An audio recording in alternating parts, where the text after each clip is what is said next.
രണ്ട് കല്ല് ഒരു സഞ്ചി രണ്ട് കല്ല് ഒരു സഞ്ചിയിൽ ഇടുന്നു. അതിൽ നിന്ന് വെളുത്ത കല്ലാണ് എടുക്കുന്നതെങ്കിൽ, വെളുത്ത കല്ലാണ് സഞ്ചിയിൽ നിന്ന് ഈ മകൾ എടുക്കുന്നതെങ്കിൽ മകളെ കൊടുക്കുകയും, കറുത്ത കല്ലാണ് എടുക്കുന്നതെങ്കിൽ മകളെ കൊടുക്കാതെ തന്നെ ഈ ഈ പൈസ, ഈ കൊടുക്കാനുള്ള പൈസ മുഴുവൻ തിരിച്ച് എന്താണ് വീടുകയും ചെയ്യുക എന്നുള്ളൊരു തീരുമാനത്തിലേക്ക്, അല്ലെങ്കിൽ അത്തരത്തിലുള്ള ഒരു സൊല്യൂഷനിലേക്ക് അവര് എത്തുന്നു. അങ്ങനെ ഈ ഒരു കല്ലെടുക്കുന്ന ഒരു നിമിഷം വരുന്നു.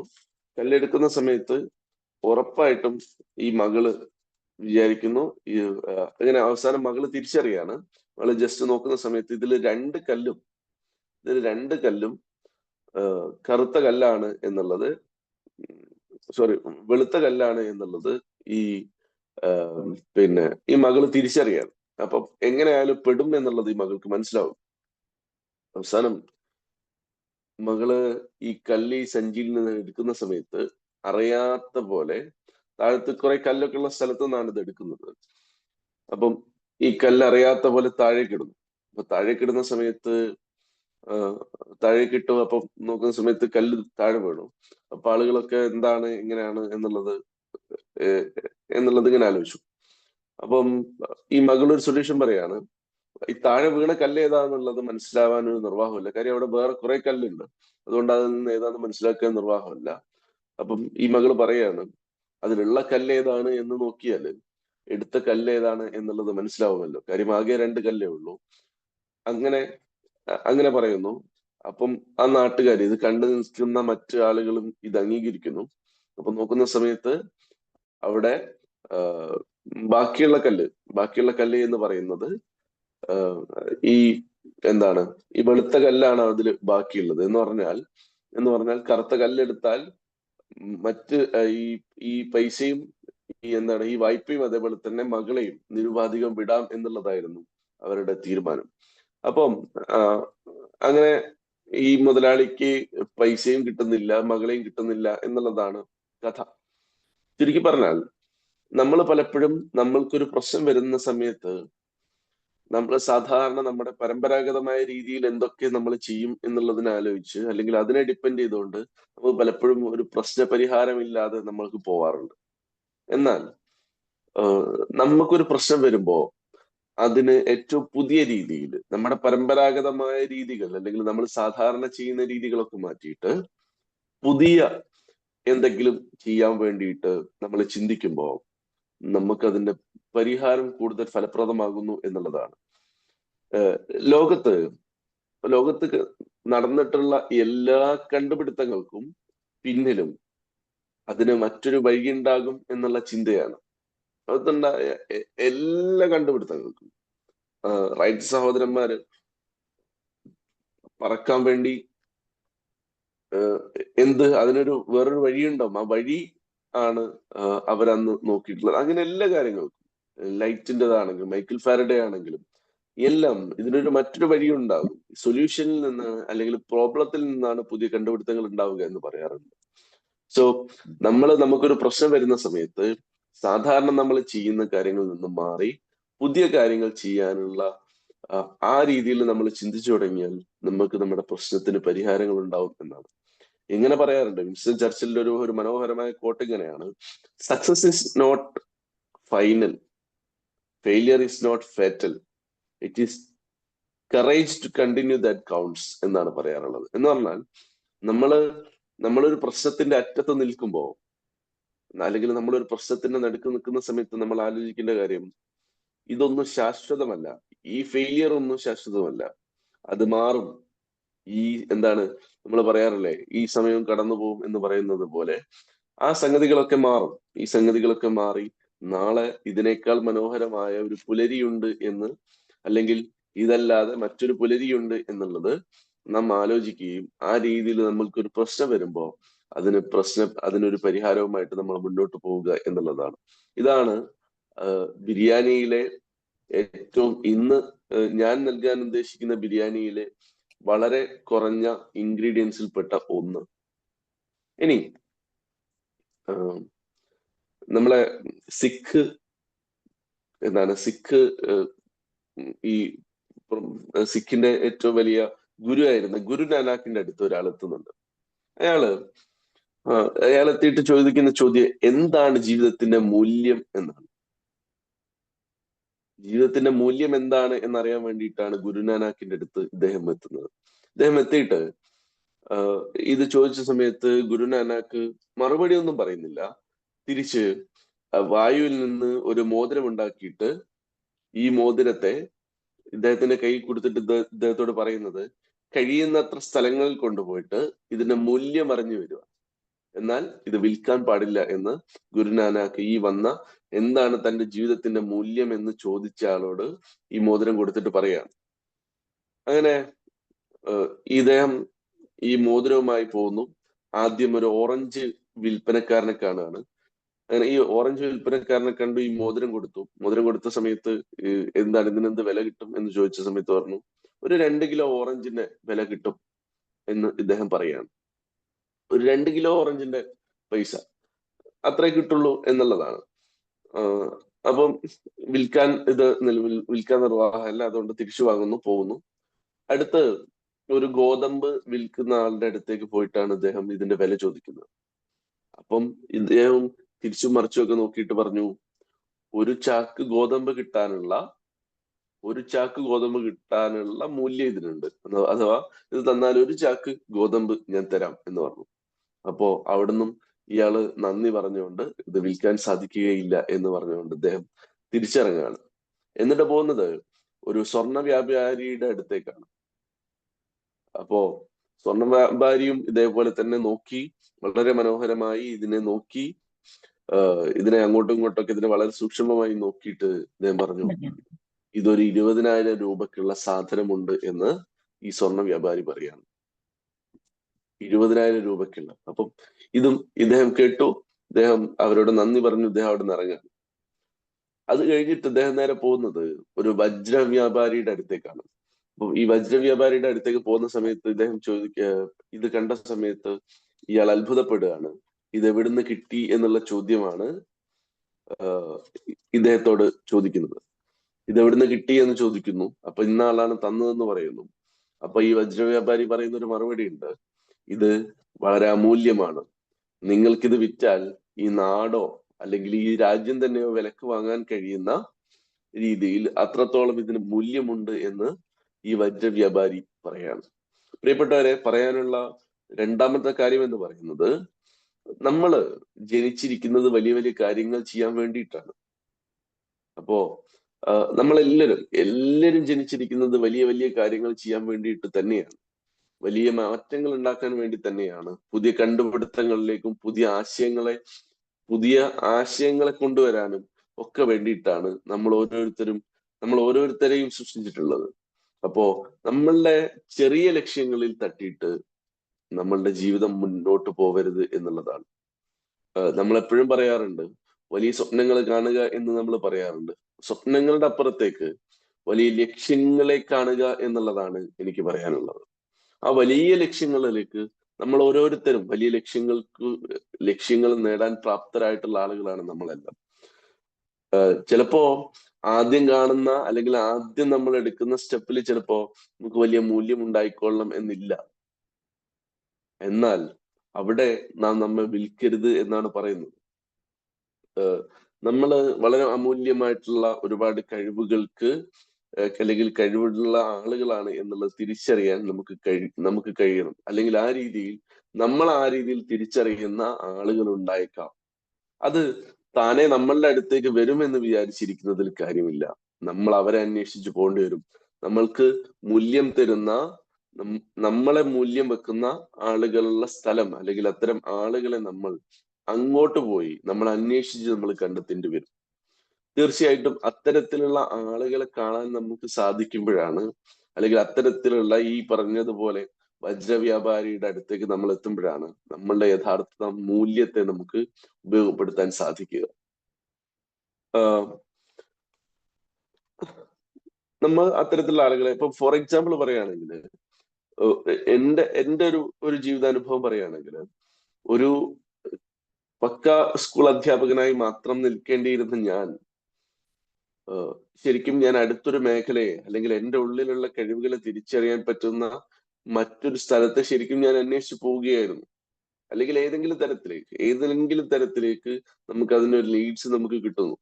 ഇങ്ങനെ ഒരു സംഘടനയുണ്ട്, JCI എന്ന് പറയുന്ന ഇന്റർനാഷണൽ യൂത്ത് ഓർഗനൈസേഷൻ ഉണ്ട് എന്ന് പറയുന്നു. ട്രെയിനേഴ്സിനെയും അതേപോലെ തന്നെ അത്തരത്തിലുള്ള കൃത്യമായി പറഞ്ഞാൽ എബോ ആവറേജ് പീപ്പിൾസ് ഗ്യാദർ ചെയ്യുന്ന വലിയ സ്വപ്നങ്ങളും വലിയ വിഷനും ഒക്കെ ഉള്ള നമുക്ക് ഇൻഡിവിജ്വൽ ഡെവലപ്മെന്റ് ഉണ്ടാക്കാൻ പറ്റുന്ന, ട്രെയിനിങ്ങിൽ ശോഭിക്കാൻ പറ്റുന്ന ഒരു സംഘടനയുണ്ട് എന്ന് നമ്മൾ അറിയുകയും നമ്മൾ അങ്ങോട്ട് പോവുകയാണ് ചെയ്യുന്നത്. സോ ഒരു സ്കൂൾ അധ്യാപകനായി മാത്രം നിൽക്കേണ്ടിയിരുന്ന ഞാൻ ഇപ്പോ ഏകദേശം ഒരു മൂന്ന് മാസം കൊണ്ട് ഇഷ്ടം പോലെ വേദികളിൽ, അല്ലെങ്കിൽ വ്യത്യസ്തങ്ങളായ വേദികളിൽ വ്യത്യസ്തങ്ങളായ പുതിയ ആളുകളെ കാണുകയും അവരോട് സംവദിക്കുകയും കുറെ പേരുടെയൊക്കെ മനസ്സിൽ പുതിയ ആശയങ്ങൾ ഇട്ട് കൊടുക്കാനോ പുതിയ സ്വപ്നങ്ങൾ ഇട്ട് കൊടുക്കാനോ ഒക്കെ സാധിക്കുന്ന രീതിയിലേക്ക് വളർന്നത് ഞാനൊരു അധ്യാപകനായി ഞാൻ എൻ്റെ ആദ്യത്തെ കടയിൽ തന്നെ നിൽക്കാൻ ഞാൻ തീരുമാനിച്ചിരുന്നെങ്കിൽ അത് പറ്റില്ലായിരുന്നു എന്നുള്ളത് കൃത്യമായ ബോധ്യം എനിക്കുണ്ട്. അപ്പോ പറഞ്ഞു വന്നത് ഇതാണ്: നമ്മൾ ആദ്യം കാണുന്ന കടയിൽ നമ്മളെ വിൽക്കരുത്. നമ്മൾ വലിയ സ്വപ്നങ്ങളും വലിയ ലക്ഷ്യങ്ങളുമായി നമ്മൾ മുന്നോട്ട് പോകണം എന്നുള്ളതാണ്. ഇപ്പോ ഞാൻ നിൽക്കുന്ന കടയും എനിക്ക് യഥാർത്ഥ വില നൽകുന്ന കടയല്ല എന്നുള്ളത് എനിക്ക് കൃത്യമായിട്ട് അറിയാം. അതുകൊണ്ട് തൽക്കാലത്തേക്ക് അടുത്തൊരു കട കണ്ടുപിടിക്കുന്നത് വരെ നിൽക്കാൻ മാത്രമുള്ള സ്ഥലമായിട്ടാണ് ഞാനിപ്പോ നിൽക്കുന്ന സ്ഥലം ഞാൻ കാണുന്നത്. അല്ലെങ്കിൽ വലിയ സ്വപ്നങ്ങളിലേക്കുള്ള ഇടയ്ക്കുള്ള ഒരു ബ്രേക്ക് എടുക്കാൻ വേണ്ടിയുള്ള സ്ഥലം മാത്രമാണ് എന്നുള്ളത് കൃത്യമായി ബോധ്യമുണ്ട്. ആ രീതിയിൽ നമ്മൾ വലിയ സ്വപ്നങ്ങൾ കാണുകയും ചിലപ്പോൾ അതിനെ കുറച്ച് സമയം എടുത്തേക്കാം. പുതിയ സ്വപ്നങ്ങളിലേക്കോ അല്ലെങ്കിൽ നമ്മളുടെ വലിയ ലക്ഷ്യങ്ങളിലേക്കോ നമ്മൾ എത്താൻ ചിലപ്പോൾ സമയം എടുത്തേക്കാം. പക്ഷെ വെയിറ്റ് ചെയ്യുക. Everyone has been made for something, some particular work, and the desire for that work has been put in every heart എന്നാണ് റൂബി പറഞ്ഞിട്ടുള്ളത്.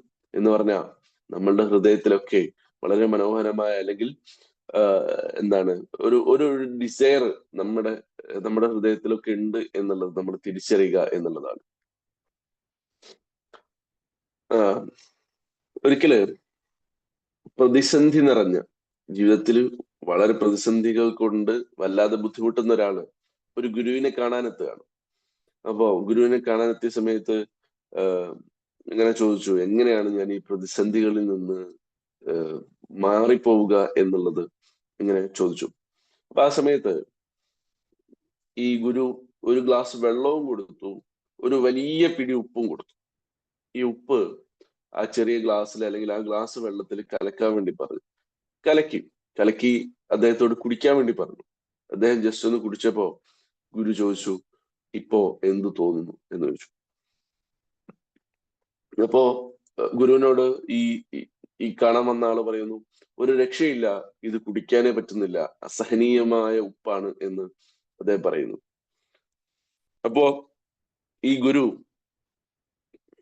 വീണ്ടും ഒരു വലിയൊരു കപ്പ്, അല്ലെങ്കിൽ വലിയൊരു ഒരു ക്വാണ്ടിറ്റി ഉപ്പ് കൂടി കൊടുത്തിട്ട് ഇദ്ദേഹത്തിനെ ഒരു കിണറിന്റെ അടുത്തേക്ക് കൊണ്ടുപോവുകയാണ്. ആ കിണറിന്റെ അടുത്തേക്ക് കൊണ്ടുപോയി ഈ ഉപ്പ് ആ കിണറിലേക്ക് ഇടാൻ വേണ്ടിയിട്ട് ഈ ഗുരു ഇയാളോട് പറയുന്നു. അതിടുന്നു. എന്നിട്ട് അതിലെ വെള്ളം കുടിക്കാൻ വേണ്ടിയിട്ട് പറയുന്നു. അപ്പൊ ചോദിക്കുന്നു, ഇപ്പൊ എങ്ങനെയുണ്ട്? ഒരു കുഴപ്പമില്ല, നല്ല വെള്ളമാണ്, നല്ല മനോഹരമായ വെള്ളമാണ്, ഒരു പ്രശ്നമില്ല, ഒരു ബുദ്ധിമുട്ടില്ല എന്ന് ഇദ്ദേഹം പറയാണ്. പ്രിയപ്പെട്ടവരെ, നമുക്കൊക്കെ പ്രശ്നങ്ങൾ ഉണ്ടാവും, അല്ലെ നമുക്കൊക്കെ പ്രതിസന്ധികൾ ഉണ്ടാവും, ഉറപ്പായിട്ടും ഉണ്ടാവും. ജീവിതമാണ്. ഏറ്റവും സന്തോഷം മാത്രമുള്ള ജീവിതം നമ്മൾ എത്ര സ്വപ്നം കണ്ടാലും നടക്കില്ല എന്നുള്ളത് നമുക്കൊക്കെ അറിയാം. പ്രതിസന്ധികൾ ഉണ്ടാവും. അതേപോലെ തന്നെ ചില മുട്ടലുകൾ ഉണ്ടാവും. എന്ന് പറഞ്ഞാൽ ചില എൻഡ് നമ്മൾ കാണുന്ന രീതിയിലേക്ക് നമ്മൾ എത്തും. പക്ഷേ എനിക്ക് തോന്നുന്ന ഒരു കാര്യമുള്ളത്, അല്ലെങ്കിൽ ഈ ഒരു സ്റ്റോറിയിൽ നമ്മൾ മനസ്സിലാക്കേണ്ട ഒരു കാര്യം, നമുക്കൊരു പ്രതിസന്ധി വരുമ്പോ നമ്മൾ അതിനെ വളരെ വിശാലമായിട്ടുള്ള ഒരു മനസ്സോടുകൂടി നമ്മൾ സമീപിക്കുക എന്നുള്ളതാണ്. ഉറപ്പായിട്ട് ഈ ഉപ്പിന്റെ ഒരു പ്രശ്നമുണ്ട്. ഉപ്പ് നമുക്കറിയാം, നമ്മുടെ ഭക്ഷണത്തിലൊക്കെ ഉപ്പില്ലാതായാൽ അതിനൊരു രുചി വലിയ പ്രശ്നമാണ്, നമുക്ക് കഴിക്കാൻ പറ്റില്ല. വളരെ വളരെ കൃത്യമായ അളവിൽ വളരെ കൃത്യമായ അളവിൽ ഉപ്പ് നമുക്ക് ആവശ്യമാണ്. അതൊന്ന് കൂടിയാൽ പ്രശ്നമാണ്. അത് കൂടിയാൽ പ്രശ്നമാണ്. ശരിക്കും നമ്മളുടെ ജീവിതത്തിലെ പ്രതിസന്ധിയും അതേപോലെ തന്നെയാണ് എന്നാണ് എനിക്ക് തോന്നിയിട്ടുള്ളത്. ഈ പ്രതിസന്ധി കുറച്ച് നമുക്ക് ആവശ്യമാണ് നമ്മുടെ ജീവിതത്തെ ബാലൻസ് ചെയ്യാൻ. അല്ലെങ്കിൽ ഞാൻ ഒരിക്കലും പറഞ്ഞൊരു കാര്യം എനിക്കിപ്പോ ഓർമ്മ വരികയാണ്. ഈ ഒരിക്കല് ഞാനിങ്ങനെ നമ്മൾ കുറെ നേരം എ സിയിൽ ഇരുന്നിട്ട് ഒന്ന് പുറത്തിറങ്ങാണ് എന്തോ ഒരു ആവശ്യത്തിന് വേണ്ടി. അപ്പൊ നോക്കുന്ന സമയത്ത് പുറത്ത് അപാര ചൂടാണ്. ശരിക്കും നമ്മള് അപ്പൊ എനിക്ക് തോന്നിയ ഒരു കാര്യം എന്താന്ന് വെച്ചാൽ, നമ്മൾ ആ എ സി തന്നെ ഇരിക്കുകയാണെങ്കിൽ നമ്മൾ ഏറ്റവും കംഫർട്ടായിട്ട്, പുറത്തൊന്നുമില്ല എന്നുള്ളതും നമ്മൾ ഏറ്റവും കംഫർട്ടായിട്ടാണ് ഇരിക്കുന്നത് എന്നുള്ളത് ഒരുപക്ഷെ നമുക്കറിയില്ല. പുറത്ത് ഇത്രയും ചൂടുള്ളതൊന്നും നമ്മൾ അറിയില്ല. ഇടയ്ക്കൊന്ന് പുറത്തു വരുമ്പോഴാണ് നമുക്ക് നമുക്ക് ചുറ്റും ചൂടുണ്ട് എന്നുള്ളതും ഒക്കെ നമുക്ക് നമ്മൾ മനസ്സിലാക്കാൻ സാധിക്കുക. അപ്പം ഇടയ്ക്ക് എനിക്ക് തോന്നിയിട്ടുള്ളത്, പ്രതിസന്ധികൾ ചിലപ്പോൾ അങ്ങനെയാണ്. നമ്മൾ നിൽക്കുന്നത് ഏറ്റവും മനോഹരമായ സ്ഥലത്താണ് എന്നുള്ളത് ബോധ്യപ്പെടുത്താൻ, നമ്മൾ നിന്നിരുന്നത് ഏറ്റവും മനോഹരമായ സ്ഥലത്താണ്, ഏറ്റവും മനോഹരമായ കാര്യങ്ങളിലാണ് നമ്മൾ നിന്നിരുന്നത് എന്നുള്ളത് നമ്മളെ തന്നെ ഒന്ന് ബോധ്യപ്പെടുത്താൻ എനിക്ക് തോന്നുന്നു ഈ ഒരു പ്രതിസന്ധികള് സഹായിക്കും എന്ന് തോന്നിയിട്ടുണ്ട്. ഏതായാലും പ്രതിസന്ധികൾ നമുക്ക് ആവശ്യമാണ്. പക്ഷേ അതിനെ നമ്മൾ ഒരു വിശാലമായ അർത്ഥത്തിൽ നമ്മൾ സമീപിക്കുക എന്നുള്ളതാണ്. എന്ന് പറഞ്ഞാൽ ഉപ്പ് നമുക്ക് ആവശ്യമാണ്. അതേപോലെ തന്നെ അത് ഈ പറഞ്ഞ പോലെ നമ്മൾ വളരെ സങ്കുചിതമായി ഈ ഒരു പ്രശ്നത്തിൽ നിന്ന്, ഈ പ്രതിസന്ധിയിൽ നിന്ന് തന്നെ നമ്മൾ ചിന്തിക്കുന്ന സമയത്ത് നമുക്കത് വലിയ പ്രതിസന്ധിയായിട്ട് നമുക്ക് ഫീൽ ചെയ്യും. എന്നാൽ നമ്മൾ വിശാല മനസ്സോടു കൂടി ഇതിനൊരു പ്രശ്നപരിഹാരം ഉണ്ടാവും എന്നൊക്കെ വിചാരിച്ച് നമ്മൾ ആ രീതിയിൽ നമ്മൾ അതിനെ അപ്രോച്ച് ചെയ്യുമ്പോൾ പ്രതിസന്ധികൾ ഒന്നും പ്രതിസന്ധികളായിരിക്കില്ല. അല്ലെങ്കിൽ അതെല്ലാം നമുക്ക് ഈസിയായി പരിഹരിക്കാൻ പറ്റും എന്നാണ് എനിക്ക് തോന്നിയിട്ടുള്ളത്. If there is no struggle, there is no progress എന്നാണ്. നമ്മൾ മുന്നോട്ട് ഗമിക്കുമ്പോൾ, നമ്മൾ പുതിയ സ്വപ്നങ്ങളുമായി, പുതിയ ലക്ഷ്യങ്ങളുമായി, പുതിയ കാര്യങ്ങളുമായി നമ്മൾ മുന്നോട്ട് പോകുമ്പോൾ അതില് സ്ട്രഗിൾ ഇല്ലെങ്കിൽ, അതിൽ പ്രതിസന്ധികൾ ഇല്ലെങ്കിൽ അവിടെ ഒരു പ്രോഗ്രസ് ഇല്ല എന്നുള്ളതാണ് നാം മനസ്സിലാക്കേണ്ടത്, പ്രിയപ്പെട്ടവരെ. അതാണ് എനിക്ക് അടുത്തൊരു കാര്യമായി നിങ്ങളോട് പറയേണ്ടത്. പ്രതിസന്ധികളെ നമ്മൾ നേരിടാൻ പഠിക്കുക തന്നെ വേണം. മറ്റൊരു കാര്യമുള്ളത്, ഒരിക്കല് സോക്രട്ടീസിനെ കാണാൻ വേണ്ടിയിട്ട് ഒരു ചെറുപ്പക്കാരൻ വരികയാണ്. ഈ ഈ ചെറുപ്പക്കാരൻ വന്നിട്ട് ചോദിക്കുകയാണ്, എന്താണ് സോക്രട്ടീസ് വിജയത്തിന്റെ രഹസ്യം എന്ന് ചോദിക്കുകയാണ്. ആ സമയത്ത് ഈ സോക്രട്ടീസ് ഈ വന്ന ആളെയും പിടിച്ച് നേരെ ഒരു പുഴയുടെ അടുത്തേക്ക് കൊണ്ടുപോകുന്നു. നന്നായിട്ട് വെള്ളമുള്ള ഒരു പുഴയാണ്. എന്നിട്ട് പറയുന്നു, വെള്ളത്തിലേക്ക് ഇറങ്ങാൻ വേണ്ടി പറയുന്നു. അങ്ങനെ വെള്ളത്തിലേക്ക് ഇറങ്ങി ഒരു കഴുത്തിന്റെ അത്രയും വെള്ളമുള്ള സ്ഥലത്തെത്തിയപ്പോ സോക്രട്ടീസ് ഇയാളെ പിടിച്ച് മുക്കുകയാണ്. മുക്കിയ സമയത്ത് ഇയാള് പുറത്തേക്ക് വരാൻ വേണ്ടി ശ്രമിക്കുന്നു. അപ്പോ വീണ്ടും സോക്രട്ടീസ് മുക്കുകയാണ്. മുക്കിയ സമയത്ത് ഇയാൾ അതിശക്തമായി പുറത്തേക്ക് വരാൻ വേണ്ടി കൈകാലിട്ടടിച്ച് അങ്ങനെ പൊങ്ങി വരാൻ വേണ്ടി ശ്രമിച്ചു. അവസാനം കുറെ മെനക്കെട്ടതിന് ശേഷം സോക്രട്ടീസിനെ തള്ളിയിട്ടോണ്ട് ഇയാള് പൊങ്ങി വരികയാണ്. പൊങ്ങി വന്ന സമയത്ത് പിന്നെ സോക്രട്ടീസിനോട് ചോദിച്ചു, ഇതെന്തിനാണ് ചെയ്തതെന്ന് ചോദിച്ചു. അപ്പോ സോക്രട്ടീസ് തിരിച്ചു ചോദിക്കുന്ന ചോദ്യം ഇതാണ്, വെള്ളത്തിനടിയിലായപ്പോ എന്തായിരുന്നു നിന്റെ ലക്ഷ്യം? അപ്പൊ പറഞ്ഞു, എനിക്ക് ഒരു ശ്വാസം എടുക്കുക എന്നുള്ളത്, ഒരു നിമിഷമെങ്കിലും എനിക്ക് ശ്വാസം എടുക്കുക എന്നുള്ളതായിരുന്നു. അതിനുവേണ്ടി അത് കിട്ടാതായപ്പോ ഞാൻ അതിനു വേണ്ടി കഠിനമായി ഞാൻ ശ്രമിച്ചു എന്നുള്ളതാണ്. അപ്പോ സോക്രട്ടീസ് തിരിച്ചു പറയുന്നുണ്ട്, നമ്മുടെ വിജയവും ഇങ്ങനെ തന്നെയായിരുന്നു. നമുക്ക് വിജയത്തിന് വേണ്ടിയിട്ട് നമ്മളൊന്ന് ദാഹിക്കണം. വെറുതെ നമുക്ക് വിജയം വേണമെന്ന് എന്ന് പറഞ്ഞ് നമ്മൾ ഇരുന്നാൽ പോരാ. അതിനു വേണ്ടിയിട്ട് നമുക്ക് ഇതേപോലെ നമ്മൾ ഒരു കയത്തിൽ മുങ്ങി താഴുമ്പോ അവിടെ നിന്ന് പുറത്തു വരാൻ വേണ്ടി നമ്മൾ എങ്ങനെയാണോ കൈകാലിട്ടടിക്കുക, നമ്മളുടെ സർവശക്തി ഉപയോഗിച്ച്, നമ്മുടെ സകലതും ഉപയോഗിച്ചാണ് നമ്മൾ അതിൽ നിന്ന് പുറത്തു വരാൻ ശ്രമിക്കുക. ആ രീതിയിൽ നമ്മളുടെ വിജയത്തിന് വേണ്ടി നമ്മൾ ദാഹിക്കുമ്പോഴാണ് നമ്മൾ വിജയത്തിലേക്ക് എത്തുക. സ്വപ്നങ്ങൾ ഉണ്ടാവാം, നേരത്തെ പറഞ്ഞതുപോലെ ലക്ഷ്യങ്ങൾ ഉണ്ടാവാം. ആ ലക്ഷ്യങ്ങൾക്ക് വേണ്ടി നമ്മൾ ശ്രമിക്കുകയും ചെയ്യാം. പക്ഷെ ആ ശ്രമത്തിനെ വെറും ശ്രമം എന്നുള്ളതിനപ്പുറത്തേക്ക് ഇതെന്റെ അവസാനമാണ് എന്നുള്ള രീതിയിൽ നമ്മൾ ശ്രമിച്ചു തുടങ്ങുമ്പോഴാണ് നമുക്ക് ഒരു മനോഹരമായ വിജയം ഉണ്ടാക്കാൻ സാധിക്കുക എന്നുള്ളതാണ്. വിജയിക്കാനൊക്കെ എല്ലാവർക്കും ആഗ്രഹം ഉണ്ടാവും. പക്ഷെ അതിൽ നിന്നും മാറിയിട്ട് ഒരു അഭിനിവേശമാക്കി, അതിനൊരു ദാഹമാക്കി ആഗ്രഹിക്കാൻ കഴിയാത്തതാണ് പലപ്പോഴും പരാജയമായിട്ട് പോകുന്നത്. ആഗ്രഹിക്കുന്ന വിജയമല്ലാതെ മറ്റെന്ത് ലഭിച്ചാലും അതിൽ നിന്ന് നമ്മൾ പിന്മാറില്ല എന്ന് പറയുന്നിടത്താണ്, അങ്ങനെ നമ്മൾ വിചാരിക്കുന്നിടത്താണ് നമ്മളുടെ വിജയം ഇരിക്കുന്നത് എന്നുള്ളതാണ്. നമുക്കറിയാം സന്തോഷ് ജോർജ് കുളങ്ങരയുടെ ഇന്റർവ്യൂകൾ, അല്ലെ സന്തോഷ് ജോർജ് കുളങ്ങര പറയുന്ന ഒരു കാര്യമുണ്ട്. ഏഷ്യാനെറ്റില് ഒരു പൈസയും വാങ്ങാതെ പൈസ അങ്ങോട്ട് കൊടുത്തുകൊണ്ട് സഞ്ചാരം അദ്ദേഹം സംപ്രേഷണം ചെയ്യുമ്പോൾ, അദ്ദേഹം സഞ്ചാരം കൊടുക്കുന്ന സമയത്ത് അദ്ദേഹത്തിന് ഒരു ലക്ഷ്യമുണ്ടായിരുന്നു. ആ ലക്ഷ്യത്തിലേക്ക് എത്താൻ വേണ്ടിയിട്ടുള്ള കഠിനമായ ശ്രമം തന്നെയായിരുന്നു അത്. ആ കൈകാലിട്ടടിക്കലാണ്, ആ വിജയത്തിലേക്ക് എത്താനുള്ള കൈകാലിട്ടടിക്കലായിരുന്നു അത് എന്നുള്ളത് സന്തോഷ് ജോർജ് കുളങ്ങര തന്നെ പറഞ്ഞിട്ടുണ്ട്. അതില് നമുക്ക് നഷ്ടങ്ങൾ ഉണ്ടാവാം, നമുക്ക് സ്ട്രെസ് ഉണ്ടാവാം, നമുക്ക് പ്രശ്നങ്ങൾ ഉണ്ടാവാം, നമുക്ക് ബുദ്ധിമുട്ടുകൾ ഉണ്ടാവാം. പക്ഷെ അവിടെ ഒന്നും ഒരു മാറ്റവും ഇല്ലാതെ, അല്ലെങ്കിൽ ആ ഒരു ദാഹത്തിനൊട്ടും കുറവില്ലാതെ നമ്മൾ കൈകാലിട്ടടിച്ചുകൊണ്ടേ ഇരിക്കുക എന്നുള്ളതാണ്. There is only one thing that makes a dream impossible to achieve the fear to failure എന്നുള്ളതാണ്. അപ്പൊ ഒരു നമ്മൾ പലപ്പോഴും നമ്മളുടെ വിജയത്തിന്റെയൊക്കെ, അല്ലെങ്കിൽ നമ്മൾ പലപ്പോഴും പല ആളുകളും വിജയിക്കാതെ പോകുന്നതിന്റെ ഒരു കാര്യം എന്താണെന്ന് വെച്ചാല്, ഈ ഫെയിലിയറിനെ നമുക്ക് അഡ്രസ് ചെയ്യാൻ ഭയങ്കര പ്രശ്നമാണ്.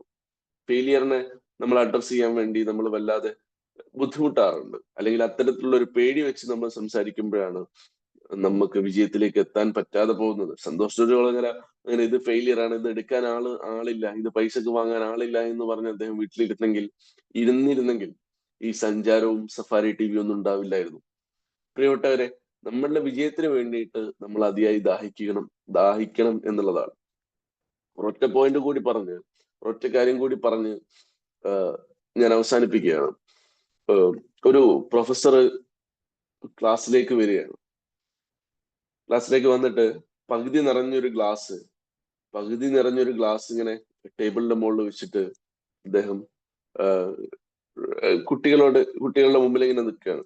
സ്വാഭാവികമായിട്ടും കുട്ടികൾ വിചാരിച്ചൊരു കാര്യം, സാധാരണ ഈ ഒരു പകുതി നിറഞ്ഞ ഗ്ലാസ് വെച്ചിട്ട് ചോദിക്കാറുണ്ട്, പിന്നെ എന്താണ് ഇതില് എന്താണ് നിങ്ങൾ കാണുന്നത് എന്ന് ചോദിച്ചിട്ട്, നിങ്ങളുടെ വീക്ഷണത്തിന്റെ പ്രശ്നമാണ്, നിങ്ങളുടെ വീക്ഷണമാണ് കാര്യങ്ങൾ തീരുമാനിക്കുന്നത് എന്നുള്ള ഒരു സാധാരണ നമ്മൾ കേട്ടുവരാറുള്ള ഒരു കാര്യം. അതായിരിക്കും എന്ന് പ്രതീക്ഷിച്ച് കുട്ടികൾ ഇങ്ങനെ നിൽക്കുകയാണ്. അപ്പോ ഈ പ്രൊഫസർ ചോദിക്കുന്ന ചോദ്യം, ഇങ്ങനെ കയ്യിൽ ഇങ്ങനെ പിടിച്ചിട്ട് ചോദിക്കുന്ന ചോദ്യം, ഈ ഗ്ലാസ്സിന് എത്ര ഭാരമുണ്ട് എന്നുള്ളതാണ്. ഇപ്പൊ പല ആളുകളും പല ഉത്തരവും പറഞ്ഞു. അപ്പം അതൊക്കെ കഴിഞ്ഞപ്പോ പ്രൊഫസർ പറയുന്നുണ്ട്, ഇതിന്റെ ഭാരം എന്ന് പറയുന്നത് അപ്രസക്താണ്. കാര്യം, ഞാൻ എത്ര നേരം പിടിക്കുന്നു, ഞാൻ എത്ര നേരം ഇത് പിടിച്ചു നിൽക്കുന്നു എന്നുള്ളതാണ് ഇതിന്റെ ഭാരത്തെക്കാൾ, അല്ലെങ്കിൽ ഇതിന്റെ ഭാരത്തെ ആശ്രയിച്ചിരിക്കുന്നത് ഞാൻ എത്ര നേരം പിടിച്ചിരിക്കുന്നു എന്നുള്ളതാണ്. എന്ന് പറഞ്ഞാൽ, നമുക്കറിയാം, നമ്മളൊരു കാര്യത്തെ നമ്മൾ കുറെ നേരം നമ്മൾ പിടിച്ചു വെക്കുന്ന സമയത്ത് നമുക്ക് ഇനി ഒട്ടും ഭാരമില്ലാത്തതാണെങ്കിൽ നമ്മുടെ കൈ കഴിയും, അവസാനം ഇത് നിലത്ത് വീഴും. അത് എത്ര ഭാരം കുറഞ്ഞതാണെങ്കിലും എത്ര ഭാരം കൂടിയതാണെങ്കിലും നമ്മളിങ്ങനെ പിടിച്ചു നിൽക്കുന്ന സമയത്ത്, അല്ലെങ്കിൽ നമ്മൾ എത്ര നേരം പിടിച്ചു നിൽക്കുന്നു അതിനനുസരിച്ച് നമുക്ക് എന്താണ് അത് പിടിച്ചു നിൽക്കാനുള്ള പ്രശ്നം, അല്ലെങ്കിൽ നമ്മൾ കയ്യിൽ നിന്ന് ഗ്ലാസ് താഴെ വീണ് പോകാനോ അല്ലെങ്കിൽ നമ്മുടെ കൈ വേദന ആവാനോ ഒക്കെ സാധ്യതയുണ്ട്. പ്രിയപ്പെട്ടവരെ, എനിക്ക് തോന്നിയിട്ടുള്ള ഒരു കാര്യം, നമുക്ക് പ്രശ്നങ്ങൾ വരുമ്പോൾ നമ്മൾ എത്ര പെട്ടെന്ന് ആ പ്രശ്നത്തിന് ഒരു പരിഹാരം കാണുന്നു, അല്ലെങ്കിൽ എത്ര പെട്ടെന്ന് നമ്മൾ നമ്മുടെ മനസ്സിൽ നിന്ന് ആ പ്രശ്നത്തെ നമ്മൾ ഒഴിവാക്കുന്നോ, അത്രയും നമുക്ക് സന്തോഷം ഉണ്ടാവും, അല്ലെങ്കിൽ അത്രയും നമുക്ക് സമാധാനം ഉണ്ടാവും എന്നുള്ളതാണ് എനിക്ക് തോന്നിയിട്ടുള്ളത്. അപ്പൊ ഒരു പ്രശ്നം വരുന്ന സമയത്ത് നമ്മളുടെ തോട്ട് പ്രോസസ്സിനെ നമ്മൾ മാറ്റുക. നമുക്കറിയാം, ആറ്റിറ്റ്യൂഡ് എന്ന് പറയുന്ന പുസ്തകത്തിൽ പറയുന്ന ഒരു കാര്യമുണ്ട്, നമ്മൾ എന്താണ് ചിന്തിക്കുന്നത്, നമ്മൾ എന്താണോ നമ്മുടെ മനോഭാവം, അതിനനുസരിച്ചായിരിക്കും അതിന്റെ കാര്യങ്ങൾ എന്ന് പറയാറുണ്ട്.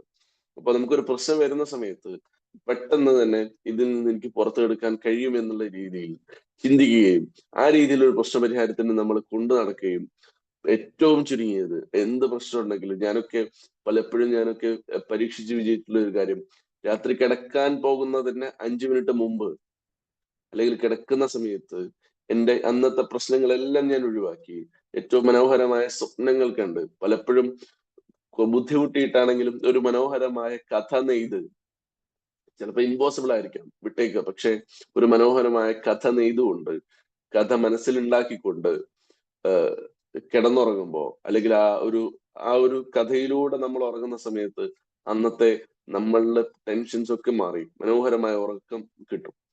അപ്പൊ ആ രീതിയിലേക്ക് നമ്മളുടെ കൂടെയുള്ള നമുക്ക് വരുന്ന പ്രതിസന്ധികളെ, നമുക്ക് വരുന്ന ആശങ്കകളെ നമ്മൾ പെട്ടെന്ന് തന്നെ നമ്മൾ അകറ്റുക എന്നുള്ളതാണ്. Change your thoughts and you change your world എന്നാണ് പറയാറുള്ളത്. എന്ന് പറഞ്ഞാൽ അത്രേ ഉള്ളൂ. നമുക്കൊരു പ്രശ്നം വരുമ്പോ അതിലേക്കുള്ള നമ്മുടെ ചിന്തകളെ നമ്മൾ മാറ്റുക, ആ രീതിയിൽ നമ്മൾ മുന്നോട്ട് പോവുക എന്നുള്ളതാണ്. ഞാൻ ഇത്രയും നേരം ഞാൻ പറഞ്ഞ കാര്യങ്ങൾ ഒന്നുകൂടി ഞാൻ റിവൈൻഡ് ചെയ്യാണ്. ആദ്യം പറഞ്ഞുള്ള കാര്യം, നമ്മൾ വേറിട്ട് ചിന്തിക്കുക എന്നുള്ളതാണ്. നമുക്കൊരു പ്രശ്നം വരുമ്പോ നമ്മൾ അതിനെ പുതിയ ചിന്തയിലൂടെ അതിന് പരിഹാരം കാണുക എന്നുള്ളതാണ്. മറ്റൊന്ന് ഞാൻ പറഞ്ഞിട്ടുള്ളത്, നമ്മുടെ പ്രതിസന്ധികളെ നമ്മൾ നേരിടാൻ പഠിക്കുക എന്നുള്ളതാണ്. പ്രതിസന്ധികളെ ഏറ്റവും മനോഹരമായി നമുക്ക് നേരിടാൻ കഴിയുമ്പോഴാണ് നമ്മൾ ജീവിതത്തിൽ വിജയിക്കുക. മറ്റൊന്ന് പറഞ്ഞിട്ടുള്ളത്, നമ്മൾ വിജയത്തിനായി അതിയായി ദാഹിക്കുക എന്നുള്ളതാണ്.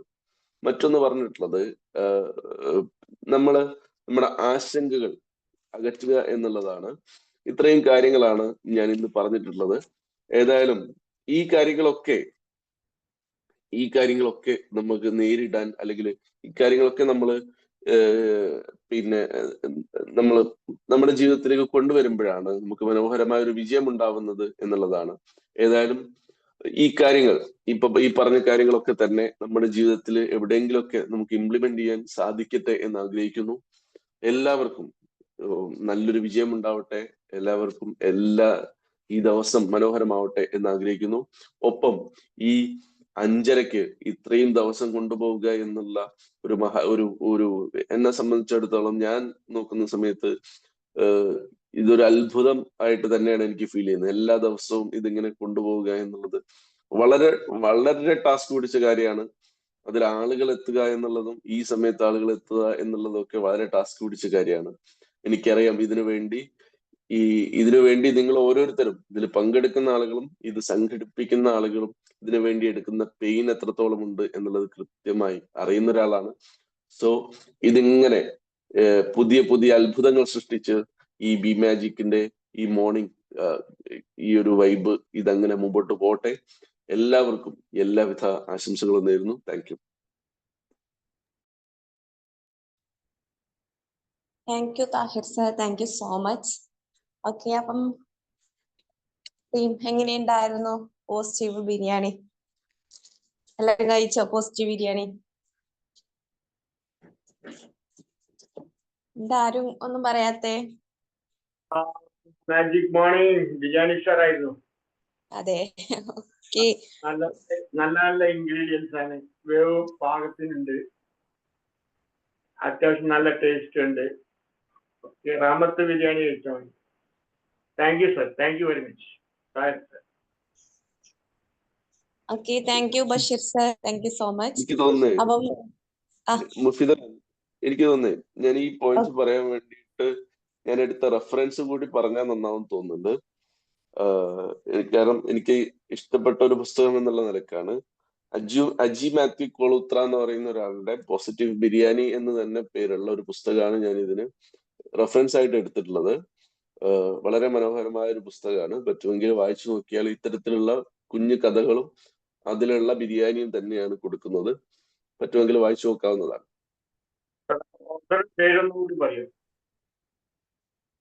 പോസിറ്റീവ് ബിരിയാണി എന്നാണ്. അജി മാത്യു കൊളുത്ര. അജി മാത്യു.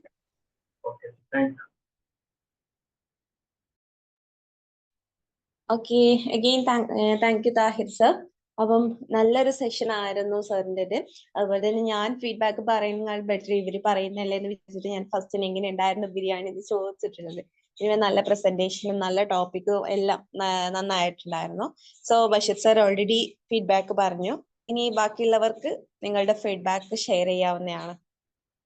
ഓക്കെ, ആരാണ് പറയാൻ വരുന്നേ?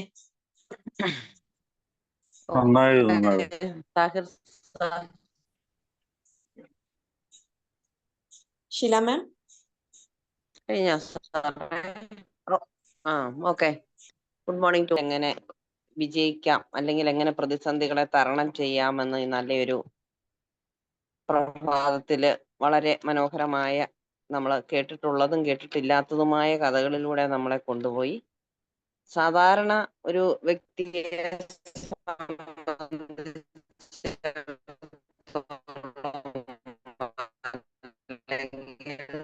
നമ്മുടെ ഇതുപോലെ ഒന്നും കേൾക്കാത്ത ആൾക്കാരെ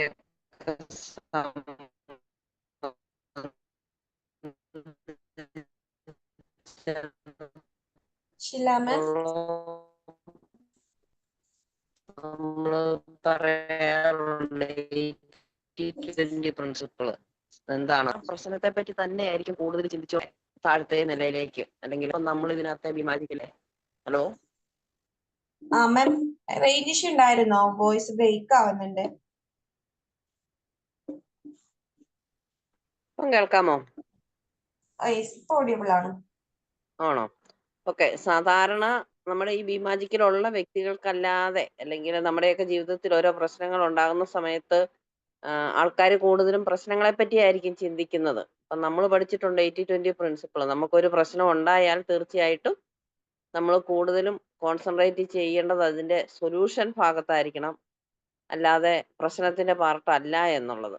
ഇപ്പം സാറിന്റെ ക്ലാസ് ആണെങ്കിലും ജീവിതത്തിലെ പ്രതിസന്ധികൾ എങ്ങനെ തരണം ചെയ്യാം എന്നുള്ളത് വളരെ വ്യക്തമായിട്ട് പല കഥകളിലൂടെ നമ്മൾ എങ്ങനെയാണ് മുന്നോട്ട് പോകേണ്ടത്, അല്ലെങ്കിൽ എന്തായിരിക്കണം നമ്മുടെ ലക്ഷ്യം. സ്വപ്നം ആയിരിക്കരുത്, അല്ലെങ്കിൽ ഒരു ചെറിയ ലക്ഷ്യം മാത്രമല്ല നമ്മുടെ മുമ്പിൽ വേണ്ടത്. വലിയ വലിയ ലക്ഷ്യങ്ങളിലേക്ക് നമ്മൾ പോകണം. ഇപ്പം നമ്മൾ നിൽക്കുന്ന സ്ഥലം അതിന്റെ ഒരു ഇടത്താവളം മാത്രമാണെന്നാണ് മനസ്സിലാക്കി തന്നത്. തീർച്ചയായിട്ടും നല്ലൊരു ബിരിയാണി ആയിരുന്നു. വയറ് നിറഞ്ഞു sir. Thank you very much. Okay, thank you, Sheila ma'am. Thank you so much. Krishnamurthy sir. Morning. പിന്നെ നന്നായിരുന്നു, വളരെ നന്നായിരുന്നു. എല്ലാ പോയിന്റ്സും സെപ്പറേറ്റ് ആയിട്ട് ഇൻഡിവിജ്വൽ ആയിട്ട് അവതരിപ്പിക്കാൻ കഴിഞ്ഞിരുന്നു. വളരെ വളരെ നന്നായിരുന്നു. Thank you so much. Thank you. Okay.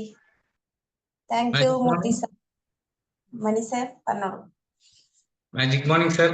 നല്ലൊരു സെഷൻ ആയിരുന്നു. നല്ല വൃത്തിയായിട്ട് ഒഴുക്കോട് കൂടിയിട്ട് അവതരിപ്പിച്ചിട്ടുണ്ട്. ശരിക്കും പറഞ്ഞാൽ നല്ലൊരു പോസിറ്റീവ് ബിരിയാണി തന്നെ. അതും ബി മാജിക് പോസിറ്റീവ് കമ്മ്യൂണിറ്റിന്റെ ഒപ്പം എന്നുള്ളതാണ്. അപ്പൊ ഇതിൽ പറഞ്ഞ കാര്യങ്ങൾ നമ്മൾ വിജയത്തിന് വേണ്ടിയിട്ട് ദാഹിക്കുക എന്നുള്ളതാണ്. പ്രതിസന്ധികൾ വരും, അത് നമ്മളെ ഒന്ന് ഉയർത്താനുള്ളതാണ്. അത് എങ്ങനെ നേരിടണമെന്നും പ്രോബ്ലം എങ്ങനെ സോൾവ് ചെയ്യണമെന്നും സാറ് പറഞ്ഞിട്ടുണ്ട്. അതുപോലെ പ്രശ്നം വരുമ്പോൾ എന്തായാലും അത് നമ്മൾ നേരിട്ട് വിജയത്തിലേക്ക് എത്തും, അല്ലെങ്കിൽ അത് കടന്നു പോകും എന്നുള്ളതാണ്. അതിനു വേണ്ടിയിട്ട് ഒരുപാട് നല്ല എക്സാമ്പിൾസ് ആണെന്ന് പറഞ്ഞു തന്നത്.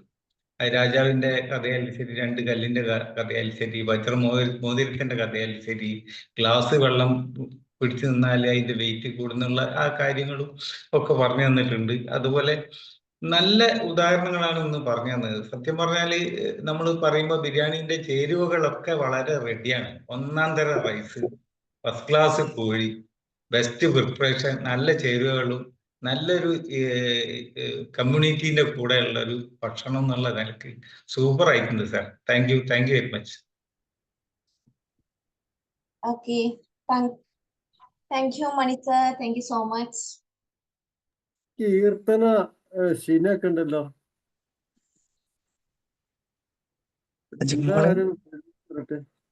കേൾക്കുന്നുണ്ടോ? Yes. റസാഖ് സാർ പറഞ്ഞ പോലെ രാവിലെ തന്നെ എന്താ പറയാ, ഒരു ചെമ്പ് ബിരിയാണി കിട്ടിയതിന്റെ ഒരു സന്തോഷം എല്ലാവർക്കും കൂടി. കാരണം എന്താ വെച്ചാൽ ഈ ഒരു 20 മിനിറ്റിനുള്ളിൽ നമ്മൾ എന്താ പറയാ, ഒരു ബിരിയാണിക്കപ്പുറം ഒരു പുസ്തകം ഒരു വായിച്ച ഫീലിംഗ് ആണ്. നമുക്കൊരു പുസ്തകം വായിക്കാൻ ചിലപ്പോൾ നമ്മൾ 4-5 ദിവസം എടുക്കും. പക്ഷെ 20 മിനിറ്റിനുള്ളിൽ നമ്മളൊരു പുസ്തകം വായിച്ച അറിവ് നമുക്ക് 10-20 മിനിറ്റിനുള്ളിൽ കിട്ടി. ഒരു പുസ്തകം എന്നല്ല, 1-2 പുസ്തകം വായിച്ചാൽ കിട്ടുന്ന അത്രയും അറിവ് കിട്ടിയത് മനസ്സിലാക്കിയവർക്ക് എന്ന് ഓർമ്മപ്പെടുത്തുന്നു. അതേപോലെ തന്നെയാണ് ഒരു ബുക്ക് ഞാൻ ഓർത്തുപോയി. ബ്രയൻ ട്രേസിയുടെ ആ തവളയെ തിന്നു എന്നൊരു പുസ്തകമുണ്ട്. അപ്പൊ ഞാനും കരുതി ഈ ബിരിയാണിന്റെ പേര് കേട്ടപ്പോ അതാ എനിക്ക് പെട്ടെന്ന് ഓർമ്മ വന്നത്. തവളയെ എങ്ങനെ തിന്നുക എന്നുള്ള പോലെ ഈ രാവിലെ തന്നെ എങ്ങനെ ബിരിയാണി നമുക്ക് കഴിക്കാൻ പറ്റുക എന്നുള്ളൊരു ആകാംക്ഷയിലായിരുന്നു വന്നത്. പക്ഷെ മനസ്സും വയറും എല്ലാം നിറഞ്ഞു. അത്രത്തോളം അറിവ് നമുക്ക് കിട്ടി. വളരെ നന്നായിരുന്നു class. Thank you all. Thank you Naufal sir, thank you so much. Okay, പെട്ടെന്ന് മുന്നോട്ട് വന്നിട്ട് പറഞ്ഞോളൂ, കാരണം ടൈം കഴിയാനായിട്ടുണ്ട്.